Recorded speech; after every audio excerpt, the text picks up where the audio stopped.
LLM brings only 2 additional values to our new era of software. Example for this chapter is here. User, do you have laptops? AI, yes, we have laptops. User, do you have cars? AI, I checked the catalog and didn't find any items titled car.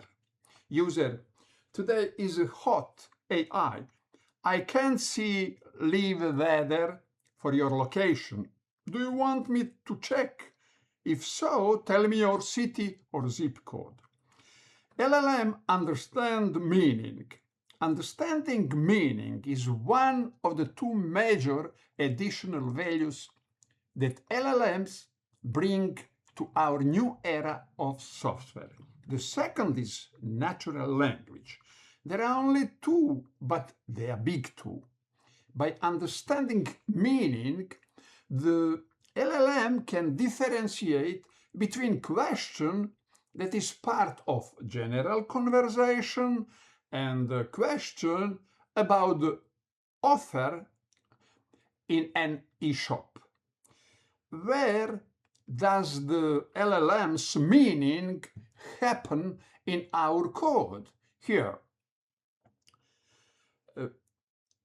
Let's respond. What happens here? A user says, do you have laptops? Your code puts that natural language sentence into input. Then open response create sends it to model GPT-5 Mini. The LLM receives, user, do you have laptops?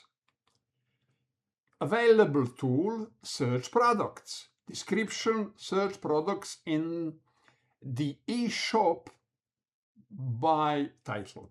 Now the LLM interprets the meaning. It understands approximately.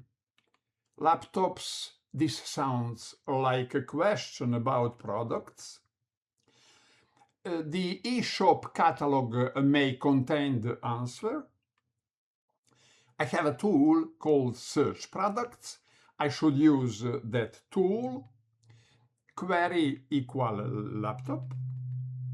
Then the code detects the LLM's decision if a constant item of response output, if item type function call, and calls the MCP tool.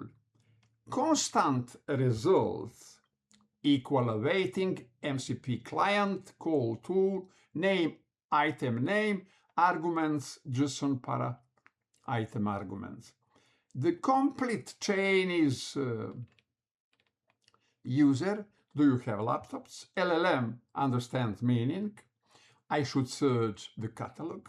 MCP client, search products, MySQL, product data.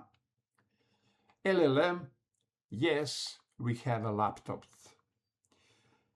The important point is that here JavaScript does not contain a rule such as if questions include laptop, search products, laptop, etc. Instead, the LLM interprets the user's natural language and decides whether the available tool is relevant. The phrase, do you have, is meaningful to the LLM. It helps the LLM understand that the user is asking whether something exists in the e-shop catalog. Clone the application referenced at the beginning of this chapter and experiment with the different questions. Observe what happens when you start the application and ask the AI different questions. We will learn about MCP in the next chapter. If you know somebody that need a video and explanation like this one, tell them about. If you like it, if you need, subscribe to it. Thank you for watching this video.